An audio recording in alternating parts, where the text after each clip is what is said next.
안녕하세요. 광야 말씀입니다. 말씀은 하나님이십니다. 출애굽기 34장은 이스라엘 백성이 금송아지를 만들어 하나님과의 언약을 산산조각 낸 직후의 시내산입니다. 첫 번째 돌파는 모세의 손에서 끼어져 버렸고 하나님과 이스라엘의 관계는 파탄 직전에 놓였습니다. 바로 이 절망 위에서 하나님은 놀랍게도 모세를 다시 부르셔 두 번째 돌판을 준비하게 하십니다. 출애굽기 34장 1절. 여호와께서 모세에게 이르시되 너는 돌판 둘을 처음 것과 같이 다듬어 만들라. 내가 깨트린 처음 판에 있던 말을 내가 그 판에 쓰리니. 이것은 단순한 율법의 반복이 아닙니다.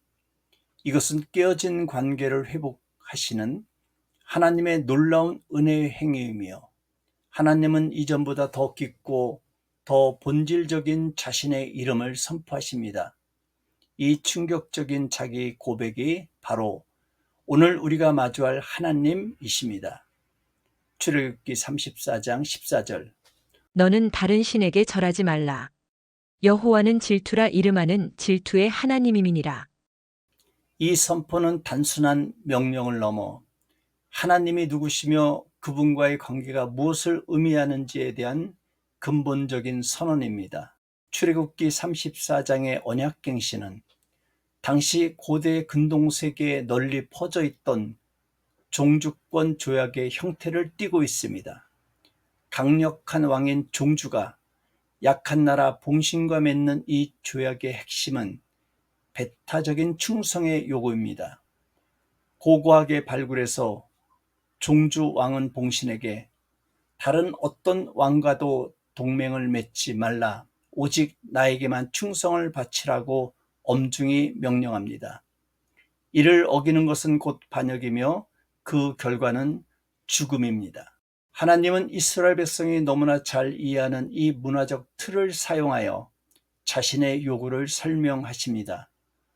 주변 민족들은 수많은 신들을 섬기는 다신교 문화에 익숙했습니다.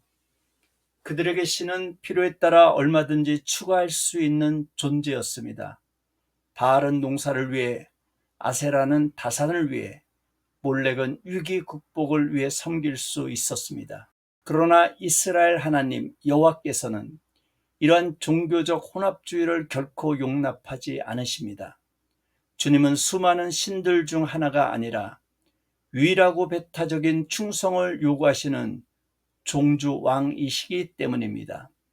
여기서 질투라는 단어는 단순한 감정의 표현이 아니라 이 종주권 조약의 핵심 원리를 담고 있는 용어가 됩니다. 이제 본문의 가장 중요한 두 단어, 질투와 절하다의 히브리 단어를 더 깊이 생각해 보도록 하겠습니다. 질투와 절하다라는 단어들 속에는 하나님의 마음과 그분이 원하시는 관계의 본질이 숨겨져 있습니다. 질투는 이 구절에서 하나님께서 직접 자신의 이름이라고 밝히신 자기 계시의 핵심입니다. 이 단어를 이해하는 것이 본문 전체를 이해하는 열쇠입니다. 두 번째 단어인 절하다는 그 질투의 하나님 앞에서 인간이 보여야 할 유일하고 구체적인 반응을 나타내는 핵심 단어입니다. 이 두 단어는 하나님의 속성과 인간의 응답이라는 언약관계의 양면을 보여주는 기둥과도 같습니다. 먼저 질투의 히브리어 칸나는 열심을 내다, 열망하다, 붉어지다라는 의미를 가집니다. 이는 얼굴이 붉어질 정도의 강렬한 감정, 즉 뜨거운 열정과 열심을 의미합니다. 히브리어는 세 개의 자음으로 이루어져 있는데 질투란 하나님의 거룩한 생명을 힘있게 계속해서 따르는 것이라는 놀라운 뜻을 얻게 됩니다.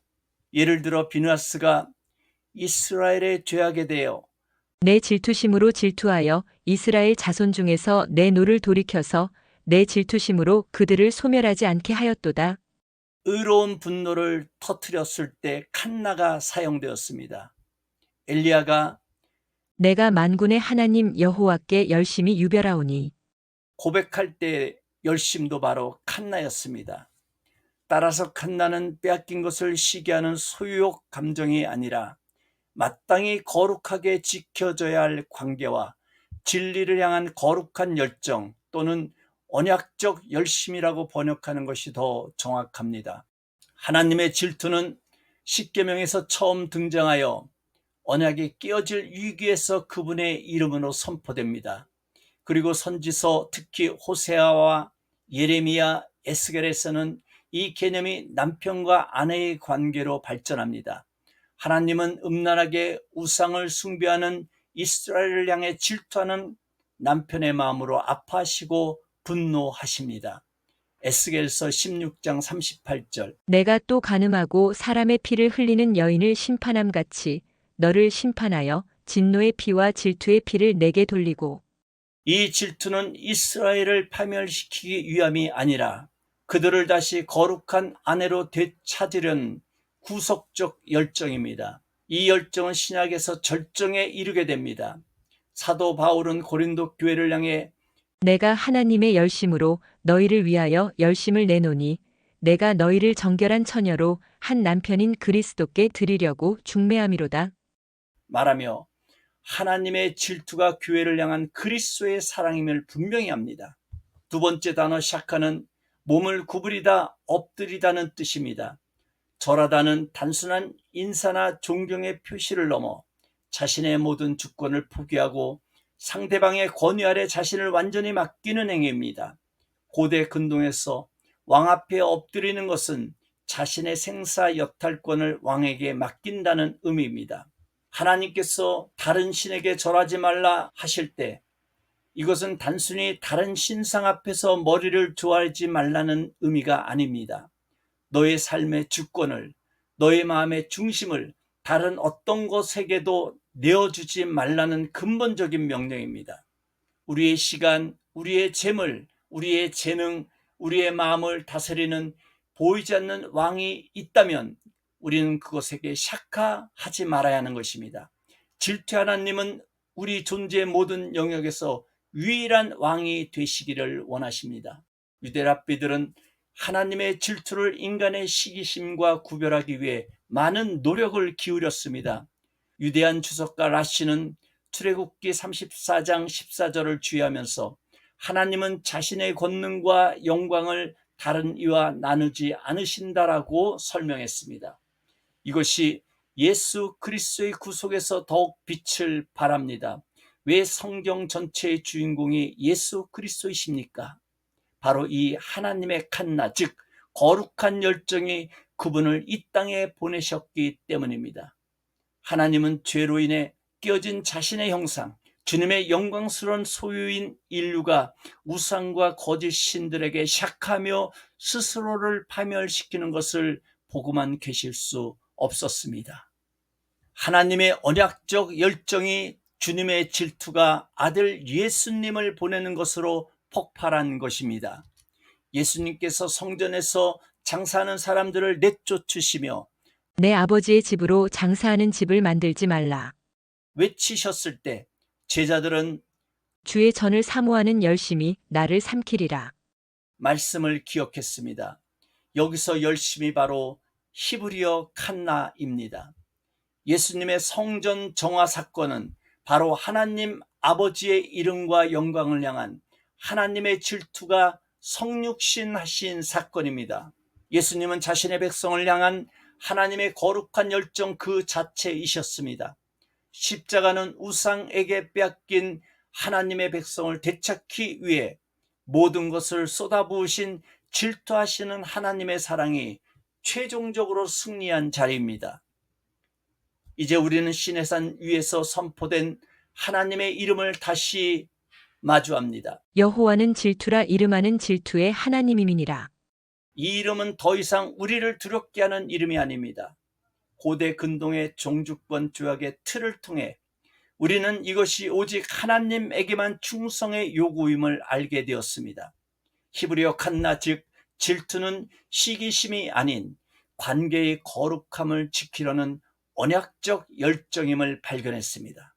랍비들의 지혜와 성경 전체의 구원의 계획을 통해 우리는 이 열정이 바로 죄인들을 구원하여 자신의 백성으로 삼으시려는 하나님의 구원 계획의 원동력임을 깨달았습니다. 결국 하나님의 질투는 그분의 사랑의 또 다른 이름입니다. 그것은 나는 너를 결코 다른 어떤 것과도 나누지 않겠다는 가장 강력한 사랑의 선언입니다. 그것은 우리를 향한 하나님의 사랑이 미지근하거나 적당하지 않고 우리의 전부를 원할 만큼 뜨겁고 강렬하다는 증거입니다. 오늘 우리가 이 말씀을 마치며 기억해야 할 것은 이것입니다. 우리를 창조하시고 구속하신 하나님은 우리가 드리는 예배의 변두리 자리에 만족하시는 분이 아니라는 사실입니다. 주님은 우리 마음의 중심, 우리 삶의 주권, 우리가 샤카, 즉 경배하는 유일한 대상이 되기를 원하십니다. 왜냐하면 하나님의 이름이 질투이시기 때문입니다. 하나님의 질투는 우리를 파괴하는 불이 아니라 우리를 거룩하게 하고 온전하게 하며 영원한 생명으로 이끄는 가장 뜨거운 사랑의 불꽃입니다. 성경을 올바로 읽고 이해한다는 것은 이러한 단어 하나하나에 담긴 하나님의 불타는 마음을 발견하는 구원의 여정입니다. 아멘.